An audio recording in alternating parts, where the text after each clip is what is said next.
Welcome to Wealth Management Mixtape, a go-anywhere show about life, finance, and investing.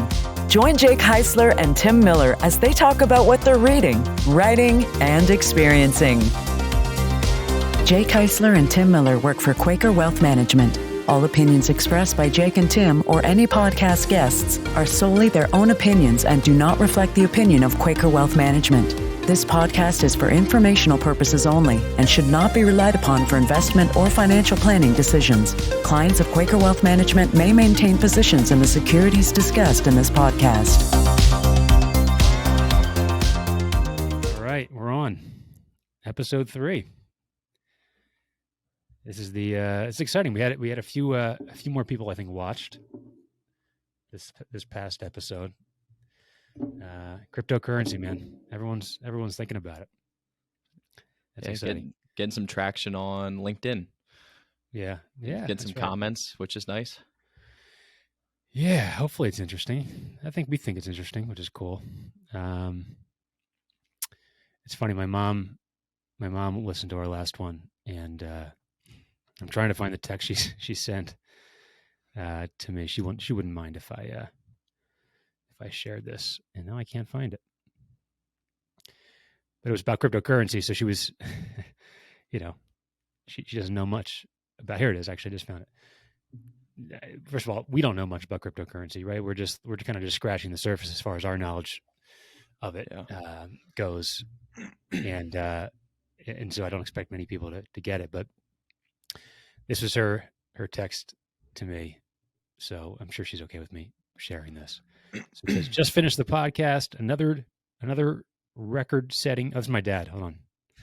Wrong one. Oh, here it is. Thanks, Jake. I think I understand a little bit about cryptocurrency now, but I have no idea what the block and chain is. All right. Fair enough. My personal opinion is that Abby could benefit from individual swim lessons. I see they're tuning in for the real reason here. The goal is for her to learn to swim and be safe in the water, not to develop a tolerance for splashing. When she can swim and is more confident in the water, then splashing, etc., won't frighten her as much. So it seems like the I appreciate them listening. I really do. But I could always check in with them ongoing with the swimming lessons. And by the way, as an update on that, just because I know they're going to listen to this, she did great in her last swim class. So she said to my wife took her over, and she said, I'm going to be brave. And so she just walked over, sat down, wasn't afraid at all, and jumped in the water. So who knows? She's always apprehensive until she's not, which is kind of interesting. How many swim lessons in now are we? 4 or so. Yeah. By the way, Sam, only one representing the Sixers today. They start their playoff run this weekend, right? It's Saturday. Yeah, Saturday, 6 p.m. Yeah. What do you think?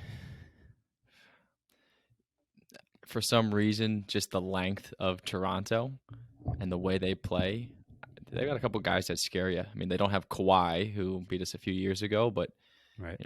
Siakam, Van Fleet, rookie Scotty Barnes. They'll have a lot of long, athletic players who can cause a lot of problems on defense. And then obviously got Nick Nurse, one of the best coaches in the NBA, and he proved that winning the championship a few years ago. Now, I know a lot of fans have a lot of expectations for Doc Rivers. I'll tell you that much. Yeah, wasn't Nick Nurse just rumored to be like a candidate for the Lakers job? I think he was. A distraction. I don't know if he made comments on that yet. I know Doc Rivers shot it down, but he might want to not shut it down after this playoff, depending on how it goes. Yeah, we'll see. Might be out of a job. Yeah, I think if we don't get through this first round, I think he's out of a job. But I could be wrong. I think if he doesn't get to the Eastern Conference Finals and make it competitive, I think he's gone. The only thing I think he has, if he doesn't make it past the second round, is that he just had only a handful of games with Harden, and not fully healthy, and they can make the case that next year is the make or break it year. I think they win. I think they win this series. I'm going to say in 6. And I think if they win the first 2, it could be faster than that. So I think they win in 7. Right. I'm usually optimistic, but I think not having Matisse in Toronto, Yeah. I think they're just going to run into some issues, but we'll see. Hopefully it's quicker than that. It's going to be exciting. I think Saturday's at 6 o'clock. I think it's the start of the first game. Yep. It's going to be exciting. I think that's a good transition into, I know we talked about it on a previous podcast here, but the Axie Infinity hack. Yeah. So there is this game, Axie Infinity, which is hosted on the Ronin platform, and they were hacked for $624 million. And just to give you an update, so the creator of the popular blockchain game Axie Infinity, the creator is Sky Mavis. They have raised $150 million. And the firm that's leading that fundraising round is Binance. So Binance is helping to reimburse user funds. And they're doing so to provide withdrawals and deposits of Ether to the Axie Infinity players. So quick update on, it's not 624 million. They're still working to get that out. Apparently they have not been able to successfully return those funds. But as of now, they have raised a portion of that 624 million. Maybe that's an indication that raising money today is too easy. If you're raising money to return money, isn't that like a pyramid scheme? Isn't that like part of what? Yeah, they're raising money with the notion that they're going to be repaying the money they lost. I still think they recoup some of that money they lost, but I get, and Binance is a large, a really large exchange for buying and selling crypto. It's a trading platform too, but that seems like an odd thing to pitch, that we're going to be raising money to return money. I don't know. I guess my question would be, what's in it for Binance? The fact that people are now transacting with Ether on their platform? I don't know. Right. I don't know. Yeah, it's interesting. I don't know. It's a good question. I guess the buzz around this morning, right? A lot of news came out about Twitter and Elon Musk, his almost $42 billion bid. And you see how he made it like this is my best and final offer, to put the pressure on, saying I will not be taking any other offers, no negotiation. Kind of seems like that's pretty fitting for who he is. Yeah. What do you think happens? I don't think the board approves it ultimately. Do you? I'm trying to envision a Twitter that's operated by Elon Musk, and I guess, the positives could be there's not going to be as much of a suppression of opinions. Isn't that the thing? Free speech. Dark side, free speech, and then I could have a dark side too, that it becomes a platform that people already get tired of the the keyboard warriors, and we called them Twitter muscles last week. That would be out in full force if that was the case. Yeah. So we'll see. Be interesting. Definitely be interesting. And then another update was, we talk about NFTs, we talk about Twitter, obviously Elon this morning. But so Jack Dorsey, the former CEO of Twitter, or I guess he still is in some capacity, in March of 2021, we have a cryptocurrency entrepreneur bought an NFT of Jack Dorsey's first tweet for $2.9 million.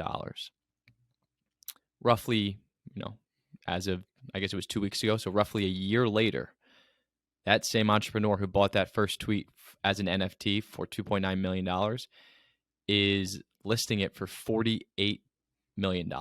Now, he's pledging to donate half of the proceeds to charity for a good cause. All right. But when he went to the auction and put up the auction, so let's do the math. That means he's got to be over 18 million to profit, right? I'm sorry. What was the original sale? 2.9 million. All right. So he's got to be over 6 million to profit, right? Because he's giving away half. Yeah. 48 million. So when he went to auction it off, the highest bid on his $48 million listing price was $277. Is that something to show about the NFT market? Is that somebody or people not caring about Jack Dorsey's first tweet? Combination of the two? I was thinking about this. All these social media platforms change like over time, right? Twitter's probably has a pretty long standing at this point compared to other social media platforms. But how valuable really is? Look, I mean, we can debate the value of NFTs all day to start with, but what's the value of a tweet if in 5 years from now, tweets not even in our vernacular anymore? We don't even talk in terms of tweets anymore. So it doesn't Do you surprise believe me that to that be was the lower. case? Personally, do you believe that Twitter won't be relevant in 5 years? No, I don't know. I I shouldn't think it will say still be around. I do believe it will be. maybe the same way that I don't know. I'm trying to think of a good analogy for that. I wanted to say Facebook, but they're more prevalent. No, there's always going to be something new and exciting that from a technology standpoint. But Twitter has kind of this magic formula, I think, of their interface and stuff, and the amount of characters you can use and that sort of thing. And it's a pretty good formula. They're going to have to evolve, though. I think if they want to stay relevant. So maybe that's the reason that no one's bidding on it, is the perception of a change in technology. But that would also mean that no one would have bid 2.9 million on in the first place. I was wondering after I read that story that saw that headline that the like when that guy, if he's an entrepreneur in the crypto space, when he goes to his next, venture capital meeting, I mean, can you take him at? I mean, he just lost $2.9 million on an NFT. Yeah, I don't know. Maybe money's easy flowing these days, and it's just easy to get money. But I wouldn't lend money to him or invest in him. Yeah. Anyway. I think he's going to have trouble securing his next investment, right? Yeah. We also had it was interesting. We talked a little bit about kind of the power in the last episode of decentralization. And I don't think we really went as far as talking about ownership of your data. But that's kind of, I think, the add-on to the previous conversation, which is the point of decentralization is putting the power back in the individual's hands. And these days, that's usually defined as far as data, from a data standpoint, right? Everything we do online, especially, but even driving cars, that sort of thing, is just accumulation of data. And it's uncomfortable to say that because, we're human beings and we have families and so on and so forth. But from a profitability standpoint and how all these tech companies or social media platforms view us is from a data standpoint, right? They're collecting data, they're targeting ads towards you, they're suggesting people to connect with online because of how you browse and your history and that sort of thing. That I know offline, it got us thinking about, well, what's the next shoe to drop if this blockchain, which we think is a game changer, if it takes off. So I think we have a few examples of where we think this might end up going. I'll let you run through one on your end. But again, the overarching theme, I think, is going to be we control our own data, and how do we benefit from that? Or an artist controls their own data. How do they benefit from that? That's kind of the interesting thing. And thinking about how much data we as individuals create on a daily basis, right? It's an enormous amount of data. Everything that we do, all of our interactions on a daily basis creates a huge catalog of data for our tendencies, where we like to shop, where we like to eat, where we drive, all those types of things. You want me to go on my example first? All right. Yeah. So when we're looking at, and it was interesting, both of us were reading an article, and it was talking about the themes of decentralization, where it had composability, data, and then proof of physical work. Those are the three overarching, three major themes. And I was really interested in the composability theme, where they're talking about how to actually build these new structures on the blockchain. And the metaphor that they use for composability is a Lego. So each Lego block is a resource that developers can use to build a larger, more sophisticated structure. And for me, at least, that helps me picture, okay, so they're taking these different smaller blockchain-backed technologies, combining them to create a different structure altogether, or a more sophisticated structure of the one that's already out there. An example was for targeted fan engagement, which focuses on, and kind of a buzzword nowadays is the creator economy. But what they were talking about in the article was that they believe there's an opportunity for somebody to build a blockchain native platform for artists to better connect with their fans. I think that's really interesting. The whole market around whether it's an artist or an athlete or some type of celebrity, better connecting with their fans seems like something that is very up and coming. And the different ways that you're able to interact with your fans, I feel like there's a new platform every other week trying to do something in this space. But the example was, if you're an artist, right? So if you're, let's just call it whatever band is your favorite band, and you upload this, so let's just call it the Red Hot Chili Peppers. The Red Hot Chili Peppers, they upload their catalog to, let's call it Audius, which is a music streaming platform built on the blockchain. By uploading their catalog to Audius, they receive audio, which are tokens of the platform Audius, for uploading their tracks and having their fans listen to their music. So they're incented to upload their catalog of music and have people stream their music, and it incentivizes them by receiving the tokens of this platform, in this case called audio. And the example they gave was, ahead of their next tour, they decided to reward their biggest fans by giving them access to pre-sale tickets.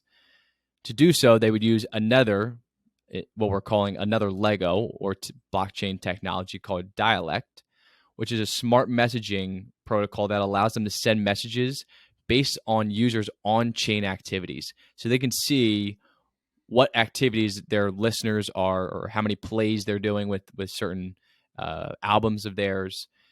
And what they're saying is they decide what their message is and who can receive those messages based on, let's just say it's 1,000 listens to their album. And they can create a way using this dialect to give them early access to tickets, give them discounted tickets. But what it does is it creates numerous kinds of interactions that are possible with data on open permissible systems. That was the way they wrapped it up and summed it up. I thought it was really interesting from a composability standpoint. You're incentivizing both the artist, in this case Red Hot Chili Peppers, and their fans. Fans get discounted tickets, get first access to pre-sale tickets, and the Red Hot Chili Peppers getting compensated for using these platforms. So I thought that was a really cool way to increase fan engagement, and also to release their music where they already have a huge following. And by the way, I think this is from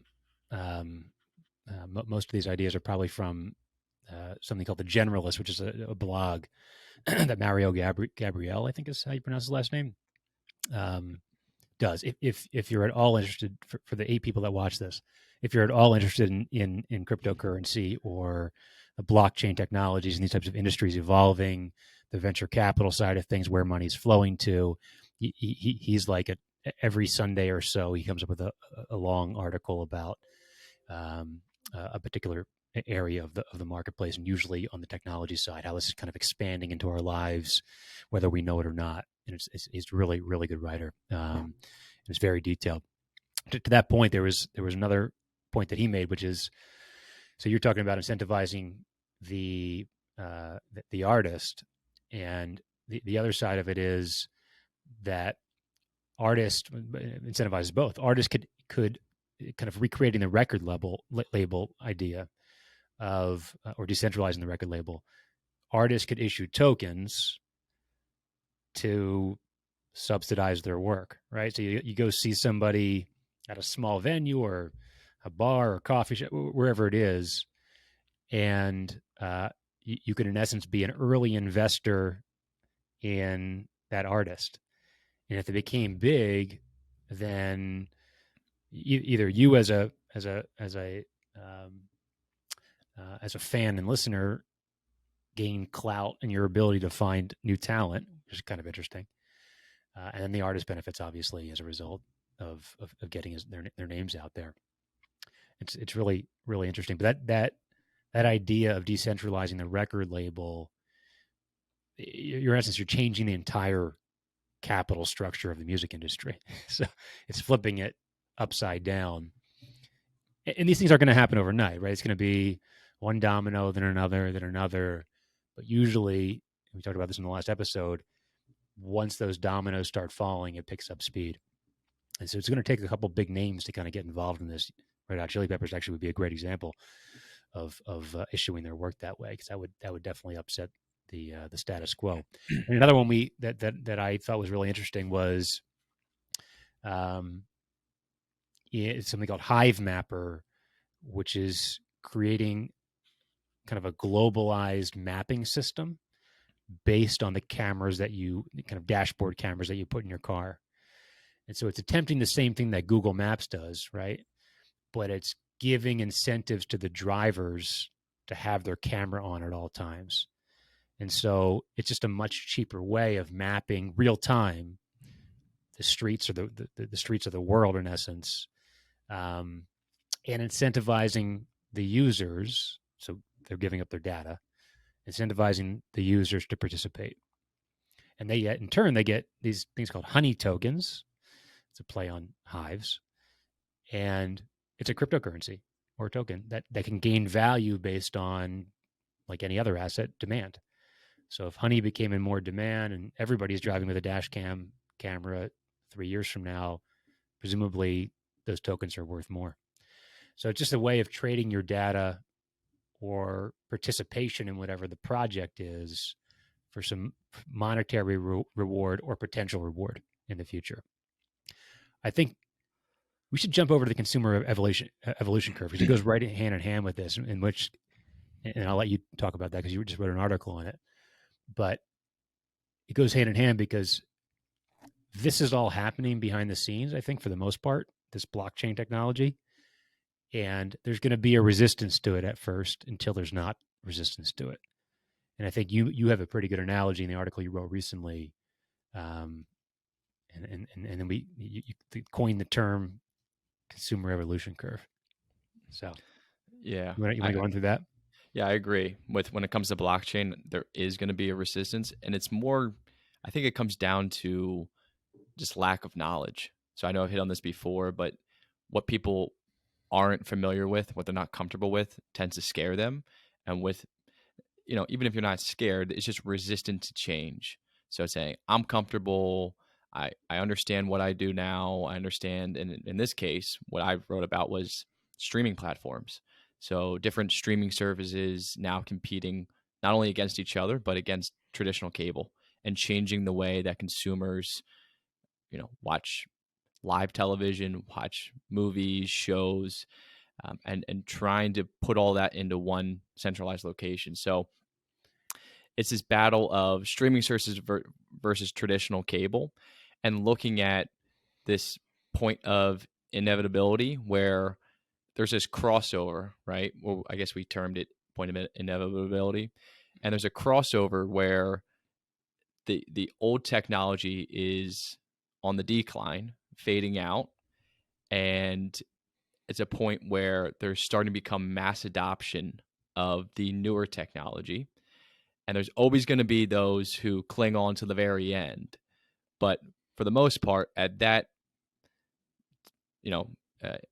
whatever you want to call it, point of inflection, most people take the cue to switch. Now, whether they want to do it or they're forced to do it is to be seen, right? Like one thing I mentioned in the article was they're starting to host Thursday night football games on Amazon Prime. More recently, Major League Baseball struck a deal with Apple Plus to air Friday night games exclusively on Apple Plus. So I was thinking, okay, as a fan who wants to watch these games and follows these teams very closely, it becomes frustrating not to be able to find a way to watch them other than going and purchasing that service. So I thought that was a really good way to incentivize people to shift to their platforms. I mean, one way to do it is create great content, and they can throw, millions and millions of dollars at creating the best content or luring some of the best shows with massive followings. But really, I think that what moves the needle for these streaming services is live television and wrapping everything into one package. Right. The other thing we talked about, and it kind of relates to, in our world, picking stocks, right? and how people get comfortable with stocks that they know and are stable and have performed to their what they perceive as well over a period of time. But in this case, we compared Netflix to AT&T, which if you look at the stock charts over the last 10, 15 years of each, Netflix has obviously taken off with their growth over the last 10, 15 years, while AT&T, if you look at it long term, yes, it pays a dividend. And I think put in there, was the dividend really worth it after holding it for that long? But it's in a downtrend over the last 10 years. So a stock that virtually went nowhere, aside from paying you a dividend. And then you have Netflix, which is where all the growth was. So both in our world and in the streaming world, there's always going to be this point of crossover where in our world, it's our responsibility to be aware of this change and adapt when needed. And I think that's where the interest around crypto comes in. I think AT&T, by the way, going back to that, they have it's Direct TV too, right? So there's I think they're Direct TV. I believe sure. believe that's what you're comparing. Yeah, and that's why I think we have such an interest in crypto is that it's I don't want to say the writing's on the wall, but because there's money flowing to it, we talked about in the last episode, money's flowing there, and young people are going there, and young people tend to pick the winners from a technology standpoint. That we owe it to ourselves, and in turn our clients, to dive into it and understand it. And I think as advisors, we become a little complacent too, right? I mean, we kind of get into our old habits and get comfortable, and while that's not only a disservice to ourselves, I think people should always kind of constantly be learning and whatever they find interesting. But you owe it to your customers or clients or whoever you're working with to be on the forefront of whatever technology is coming our way. And it was funny because I was thinking about that concept. I don't know, it was last week, early this week, and I, speaking of Twitter, I tweeted about it. So all my 35 followers saw it, or whoever is actually still logged into Twitter follows it. I know you saw it. For whatever reason, I get updates every time you tweet. I don't know how to turn that off. That's the algorithm. They know that you need to see my tweets. That's what they just push your content my way for some reason. But I thought it was interesting. And actually, we were coming back from the Phillies game yesterday, and we asked the other guy in the car too this question, which was, as you get older, does your perspective on life or whatever it is expand? Right, you become more understanding or empathetic, or do you dig more into your biases? And it's just an interesting, I don't know, I thought it was an interesting idea that, we get older and you think you grow and you think because you learn more, but are you just learning more for the sake of digging into what you already are comfortable with? You know what I mean? I think it depends on the topic, right? Right. It definitely depends on the topic. So, like when it comes to money and how we feel about investing, do we go out and try to adapt and learn new things and invest in new technologies? Or are we resistant and kind of dig into what we already know and already believe? I think that's kind of where we started with this is, and I know we could mention one thing on advisor complacency before we go into this was one thing that has evolved over the last 30 years was mutual funds, right? So mutual funds and ETFs, and digging into our biases, it could be, we know what mutual funds do. Our customers are familiar with mutual funds. Why make a switch when now ETFs or exchange traded funds play a prominent role in our industry, not only for quality of investment, but also for cost of investment. So I think that's something to point out. Yeah, I was talking to somebody last week, and it might have been this week, that they the previous professional they were working with, they pitched them the idea of Tesla, which they agreed to, and realized it cost them $200. So this day and age is obviously we're well aware there's no trading fees, right? There's you can go on your own and buy Tesla on a number of exchanges and not pay a cent to have it done, or to get that done.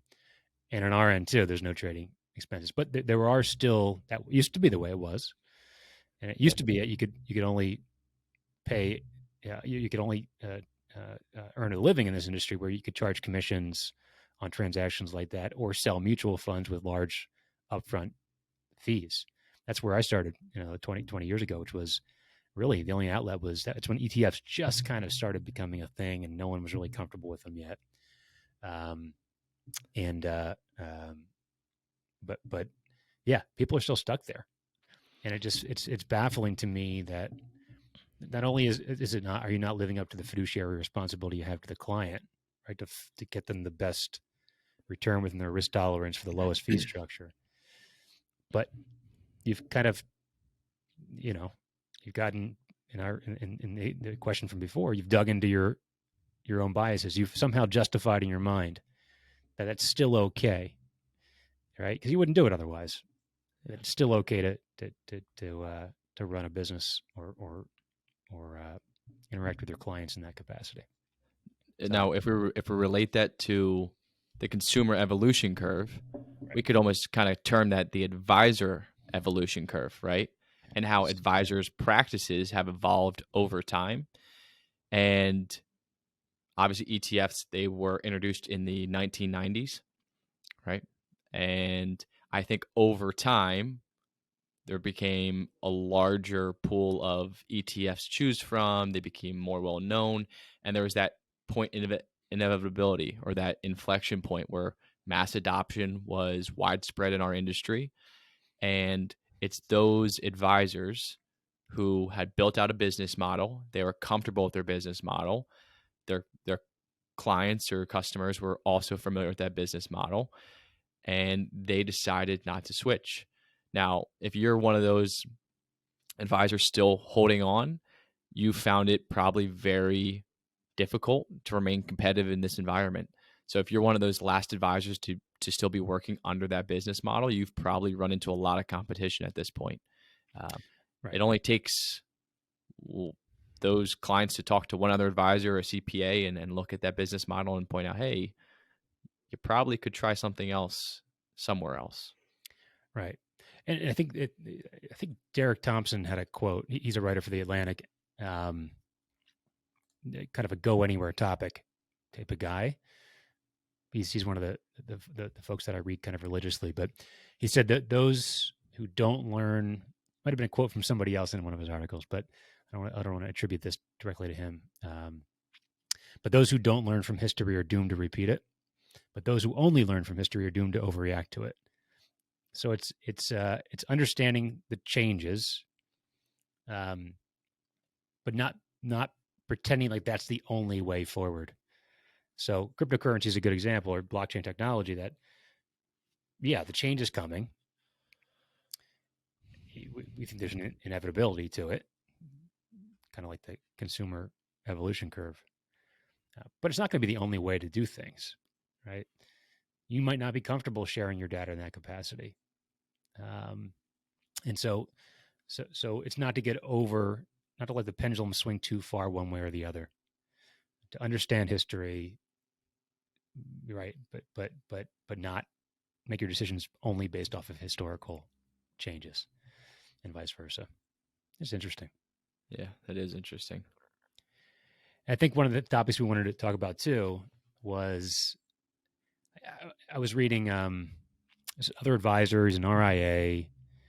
I think he's in Pennsylvania, actually. His name's Jeremy Walter. And there's been an article kind of circulating around the RIA community, which was, I think he just titled it Enough.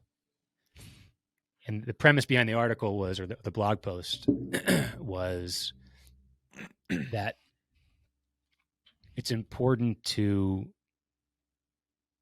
tie your efforts, whether it's growing a business or saving, going to college, whatever it is, but to tie your efforts to an end, to a goal. Because growth for the sake of growth, and he was applying to his business, growth for the sake of growth isn't meeting any goal, right? Your income might go up over time, but your commitment to the job might go up over time, and that might be counterproductive to your goal of spending more time with your family, right? So he's at a point with young kids, kind of like I am, where he was thinking, well, gosh, I'm okay where I am right now. And I maybe we do things, whether it's consciously or unconsciously, because we think it's the right thing to do. We think we have to always grow. We think we have to drive a nicer car or live in the nicer house. But is that counterproductive to our other goals? And so when we were talking about it before, we thought, oh man, this is really applicable to clients too. And whether they're business owners or not, like, when is enough enough? And he had this really simple illustration. We'll put it up, here, which is there's kind of this line of enough, and then to the right of it is excess, stuff you never needed, and the left is satisfaction. And so you want to be on the satisfaction side.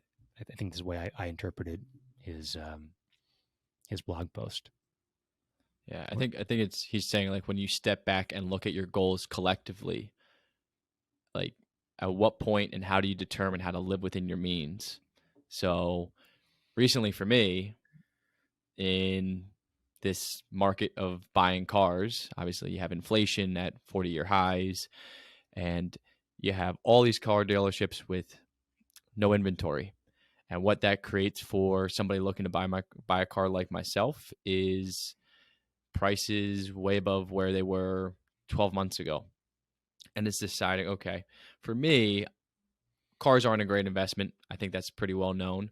But looking ahead, career-wise, what I need right now to be sufficient for going to work or traveling as far as a car is concerned really isn't that much. And what it came down to when I started to look at these different cars, what I really wanted was an electric vehicle. But thinking about where the industry's trending, infrastructure being built for the electric car market, it's going to be light years ahead of where it is today in just a few years. So 3 or 4 years from now, every car maker will have multiple models. Right. Infrastructure will be built out. It'll be a lot easier to go in and purchase. Also, not to mention, inflation hopefully will come down, and the price point, as these become more available for electric cars, will be much lower than where it is today, because it's early. Like, if you remember flat screen TVs when they first came out, they were thousands of dollars, and now you can go to Costco and get one for a couple $100, and it's like 60-inch TV. So kind of I'm not saying it will move that quickly. It definitely won't. It will take a long time for it to get to that point, maybe next 10 years, 15 years. But over the next few years, as more models, you'll have more selection, and greater choice to pick from. But coming back to my point, living within your means, I decided, and luckily for me, I actually have a family member who's purchasing one of those electric vehicles. So they were willing to sell me one of their older cars at a discounted price instead of me trying to go out and buy something that's a little out of my price range, really not unaware, not sure about the infrastructure being built out and where we are with that. But I was really happy with my decision at the end of the day. It was a good decision financially for me. And I think that's what we try to relay to clients is what's a want and what do you actually need? And there's obviously gonna be times where you splurge and you go on vacation, and you spend a little bit more than you did in prior months. Obviously for us, we've all been locked down in COVID for the last couple of years. We expect that there's gonna be a lot of travel, a lot of people out in the warmer months in this summer. But just learning how to create that baseline of what you're content with and not straying above that too much. Well, and that's okay, right? The going on vacation, I think the idea is where do you place value? and then tie your efforts to that value add. So if going on vacations and creating these experiences for you or your significant other or family is important to you, then do it. And in fact, that's we talk to the clients about that all the time. Is look, we say, look, we want to figure out the life you want to live, and that could mean today, or it could mean 5 years from now, or in retirement in 10 years, whatever it is. But let's help you build the life you want to live today. And actually, I know I mentioned this, I think, in every episode, but the psychology of money, which is whether you're an advisor or anybody, I think should read that book. It tells you a lot about how we as humans think about money, but helps you kind of figure out what your relationship with money is too. But it goes along something that you were talking about, which was the car kind of anecdote, and he calls it the car paradox, I believe. It's Morgan Housel who wrote that book. And that is, it's such when I read it for the first time, it was like, oh yeah, that's totally true. It applies to cars, it applies to houses. You see somebody driving by in a really nice car, right? A really expensive car. Odds are you're not saying, oh man, I wonder who that person is or what they do. You're usually saying in your own mind, oh, I wonder what I would look like driving that car and what people would think about me if I was driving that car. And the paradox is that no one's thinking about you if you're driving that car. You're driving that car. It's just you're thinking about yourself. Same thing with a nice house, right? You drive by and you think, oh man, what a beautiful house. I wonder what it would be like to live in that house, right? You're not thinking about, oh man, I wonder who that person is and what they, I mean, some people might think that. I think you think that way a little bit, but but you're probably the exception to the norm. So it's this paradox of thinking, I need this stuff because it's going to make people think like I'm more successful or I'm, I don't know, better or something. But the reality is you're only interested in that because of yourself, because of how you think other people would look at you in that situation. So it was an eye opener for me, and that it's important. I don't know, you and I had this conversation, but it's important to kind of define on the front end what a budget should look like, and and that can include vacations and splurges, as you mentioned.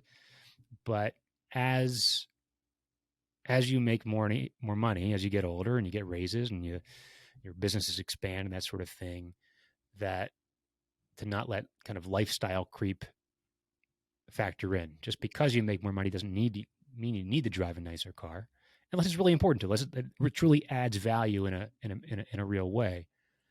And I think it's part of going back to the article from Jeremy Walter, which was, maybe it was an add-on to the article, which was, you get in trouble if you're making money the meaning. Like if everything about you is just making more money, then you're off course. Money is the means, right? Money is the means to get you to the thing that you value. Which even if you say you value money, it's because you can spend that money on something. So you value something else. It's not actually the money. And in our world, there is value, is fun and growth. And you might value the feeling you get from growing a business, for example. But at the end of the day, you're growing a business for a reason, and that's the focus. That's where the focus is, kind of our point. That's where the focus really should be for advisors and for everybody else working towards goals. Yeah, I think money can mean a lot of different things for different people. I mean, obviously, it can satisfy a want or a need. Obviously, we're trying to determine and relay to our clients and in our own lives what's a want and what's a need. But I think it's really interesting when we're thinking about, like, what do people perceive as something that they can live without, which is it could be a country club membership or going to sporting events, like whatever it is, and then just understanding, okay, this is where my baseline is, here's where I'm happy. Or money could mean something else, where it means money is security to a lot of people. Money means security, safe of not only taking care of themselves, but taking care of dependents. And then money is freedom. So it means a lot of different things to different people. But I think just defining what it means to you, and that's something we always talk about, like why is money important to you? It sounds like a funny question to ask clients, but everybody has a different response. And then what it does is it helps us define their goals. Yeah, and it's interesting. There are a lot of different responses to that question. But if we try to put it in one kind of box or whatever, you hit the nail on the head, which is it's about freedom.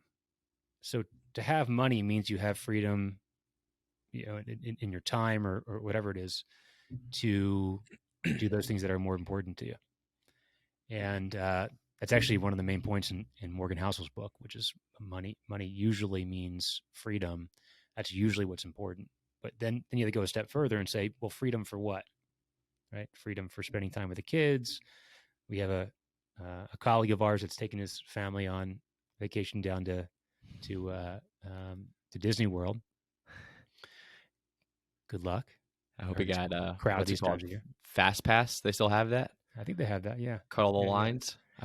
I hope they were really excited. He was really excited about getting a reservation. But there's value there, right? It's taking the kids, something that I can certainly think about, and seeing their reaction to, this cool place they're going to go to. There's so much value in that, that sometimes you're not worried about the cost of it. That money can be siphoned there, and that's fine, because I'm going to get value from the experiences we create in doing that, rather than buying the latest iPhone or something like that I can do on the older version versus the newer version. So it's I think it's where for folks like us, I would hope come into handy with folks that are planning towards goals.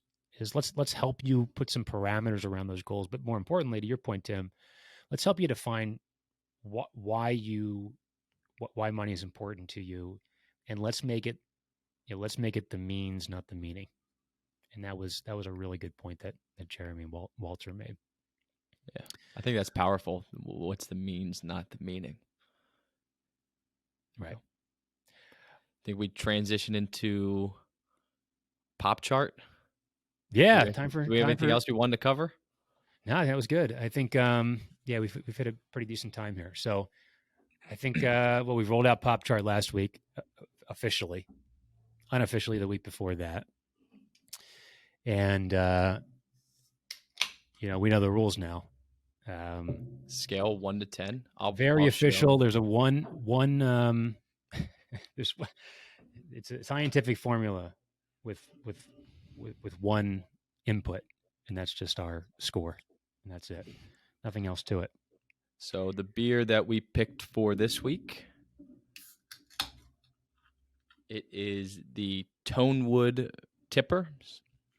So one of my buddies, actually he was my college roommate, Ryan Walsh. He gave me an overview. He's a pretty big follower of Tonewood because he lives over near their breweries. But the overview that he gave me, and I'll kind of read what he sent. It was brothers from Oakland, New Jersey, who started Tonewood. So it's a family-run brewery with local roots in the area. The Tonewood name derives from the family's interest in music and the tonal quality of the wood used for string instruments, which I thought was pretty neat. I would have never thought Tonewood was related to the wood used for string instruments, which was pretty cool. There's a taste room in Oakland, New Jersey, which was the original location where they started. And now they have a new main brewery in Barrington, New Jersey. I actually had the chance to go over a few weeks ago. I went over for opening day of the Phillies, and it is quite a facility. They've got it open. It's really cool. It's beautiful. Yeah, if you have a chance, it's a really neat place to go and visit. So they said this expansion was possible due to the strong following that it curated at its original location in Oakland, with loyal customers. And it's funny, he was actually telling me that a lot of different breweries or smaller breweries in that same area were trying to almost copycat what Tonewood was doing, but didn't have any type of the level of success that they've seen. It's like these days, especially in the beer space, you're not going to survive if your product's not good. I mean, you get the best marketing department in the world, but if your beer doesn't taste good, you're not going to go anywhere. I can already smell it. It smells really good. I haven't taken a taste yet. We have a scoring system from 0 to 10. And higher is obviously better. I'm going to let you start this week. Okay. Last week you gave one from Iron Hill a 7.1. I gave it a 7.5. I can already tell it's a lot. Just from smelling it across my desk, I can tell it's a better beer. Yeah. The freshness matters too, especially with ales. So I've heard a lot of good things about the tipper, so let's hope it lives up to expectations. Yes, that's really good. Now it's going to be along the lines of an IPA, Tim. So I think on our next episode we got to switch gears because I know you get a little upset about IPAs. So I like IPAs. It's just we don't have to do it every time. I gotcha. All right, I'm going to tell you. Well, let's do some tasting notes. All right, let's add some layers to our evaluation of these beers. I think it's really good. It's like it's lemony and like it's definitely fresh hops, which is really good. Grapefruity. I'm going to say grapefruity. I'll let the guys over at Tonewood correct me if I'm wrong, but I'm going to go with like a grapefruit aftertaste. I think if we say enough words, enough taste notes, we'll be right eventually. Maybe some apricot. Just name everything. Hopefully one of them sticks. Green apples, Granny Smith apples, maybe. A little bread on the nose, a little breadiness on the nose. I'm just kidding. I have no idea what that means. I have no idea how to review actual taste of a beer. But I'll say this is the best. This is better than the first one. We actually, I don't think I ever gave a score for the first one. We rated, but I'm going to give this an 8.8. Wow, 8.8. I think we did give the first beer scores, but I think I might have. We can base it off last one. So the Iron Hill was you went 7.1 from me and 7.5 from you. So you're raising this 8.8. This is a good, really good pale ale. Pale ales, so it's an IPA, right? Indian pale ale, but this is lower alcohol, but it tastes like a full-bodied IPA. That sounded really good. That sounded really clever the way I said that. So. Yeah. I think I gave 8.7 to our first beer. Catch Wave by Grimm. Yeah. The Brooklyn. I think this might have it beat. What do you think? I guess I believe so, but it's up to you. You know, maybe it's not your thing. If I gave that an 8.7, I think I'm right in the same ballpark. Should I venture into the 9s? Maybe. Yeah, I think I'm going to give it a 9.0 on the dot. Wow. I'm going to give it the first 9 in Wealth Management Mixtape history. Wow, that's is given to history. Tonewood Tipper. First 9. Yeah, that's really good. I've always been a fan of the Tonewood stuff. I mean, I keep it's kind of the beer I keep in my fridge. The oh man, I'm forgetting the name of it now. Fuego, Tonewood Fuego. And then we'll have like the Freshies in our which is the lower alcohol one. Freshies during the summer. I tried one last week. I forget what it's called. It was also good. Yeah, they do a really good job, especially the pale ales. But we got to branch out with Tonewood. I think I really haven't tried their stouts or any of their. I don't know if they lager beer or not, but that would be. I'm sure they do. So, well, cool. That was good. That was high ratings. That's great. Yeah, I thought it was really good. Well, we got to move on. I know usually we cut it off there for the beer thing, and if anybody makes it this far, great. But the one that I had last week was the Hemispheres. Yeah, that's good. I've had that. Hemispheres was good, a little bit stronger. I would rate the Tipper above the Hemispheres. All right, there you go. It's official. 9-0. Speaking of Matt Damon, last week in the office, I said, "Look, that came out of nowhere." I said, "Is there?" I might have tweeted it too. That's why you know about it. I got a notification on Saturday afternoon. Yeah, has Matt Damon ever made a bad movie? I went through his what do you call it, catalog, and man, it's he's got really good movies. Either he picks really good projects or he's just a really good actor. And I mean, he must pick good projects. Some movies can have really good actors and just it can be awful. But I said to you, have you ever watched The Talented Mr. Ripley? And you said, no, you haven't. Now, I knew it was a good movie, 84% on Rotten Tomatoes. It's one of those, for whatever reason, I see it on TV, I kind of tune in. And do you want to give the synopsis, the idea of it? It's this, you just watched it more recently. Yeah, it was, well, I should first say I didn't look into it, whatever. I didn't Google it. I didn't read any bio on it. And it's about Matt Damon, who plays Tom Ripley. He meets, I guess it's Dickie Greenleaf's father, who is a really successful business person. So it's about Dickie Greenleaf, his son, who is over in Italy, just kind of doing whatever he wants, living it up, not really working, living with his fiance, I guess it is at the time. And Tom Ripley, who's really talented in forging signatures and I mean, like you could piano probably, or something? yeah, playing piano. I think he actually, like, the premise was he cleaned pianos at Harvard, and he said to everybody he went to Harvard, but really he was just cleaning pianos at Harvard. But he's got all these really strange talents, and one of his jobs, he does voice impersonations that are really spot on. But his job was to go retrieve the son, Dickie Greenleaf, from Italy and bring him home. There's a couple unexpected turns and twists in that movie. I won't really go into it. I don't want to spoil it. Yeah. But by the way, last episode we totally spoiled what show is it? Ozark. It was like, that's like the big no when doing show reviews. So I won't go into it. I guess I would say I'm more of a Matt Damon in the Bourne movies, right? That's the ones I really like. But this movie, The Talented Mr. Ripley, was really, it was interesting to say the least. I'll leave it at that. It had Matt Damon, Gwyneth Paltrow, Jude Law, Cate Blanchett, the late Philip Seymour Hoffman. Just what a cast! And I think it was the guy who made the English Patient. I want to say, I could be wrong. Amazing cast. Yeah, really good cast. I really liked the movie. But when did it come out? 1999, something like that. What's that? When did it come out? 1999. 1999. But it's based in like the 40s or? Yeah, I think so. 20s or something. I don't know. I can't remember what it was. So anyway, I thought it was worth watching.